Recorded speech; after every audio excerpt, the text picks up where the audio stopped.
Китепкана бул улуу ойлордун чордону, жаңы идеялардын мекени деп айтылат.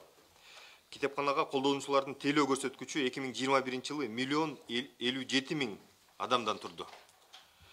Өлкөнүн жалпы калкынын дээрлик 16%-ын түздү.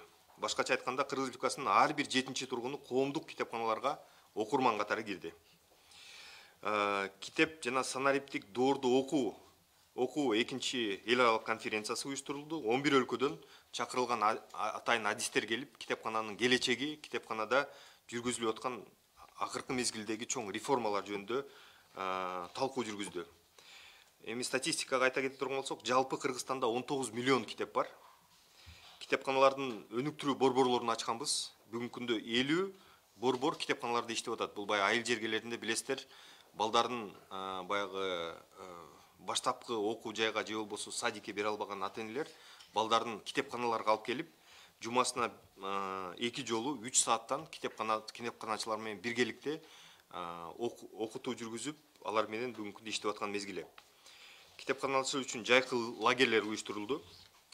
5.700.000 сомго жаңы китеп басылып чыкты 2021-жылы жана китепканаларга таркатылды. Азыр мынакей бир канча үлгүлөрүн сиздерге да ала келдик. Анан конференция бүткөндөн кийин өзүңүздөр ала кетесиздер. 10 миллион сомдук китептер дагы 10 миллион сомдук китеп таркатылып, китепканаларга да берилди. Жалпы 15 миллион сомго китеп сатып алынып, 2021-жылы китепканаларга таркатылды. Эми 2022-жылы орчундуу маселелер, булар китепкана деп койдук, электрондук китепкананы ишке ашырабыз.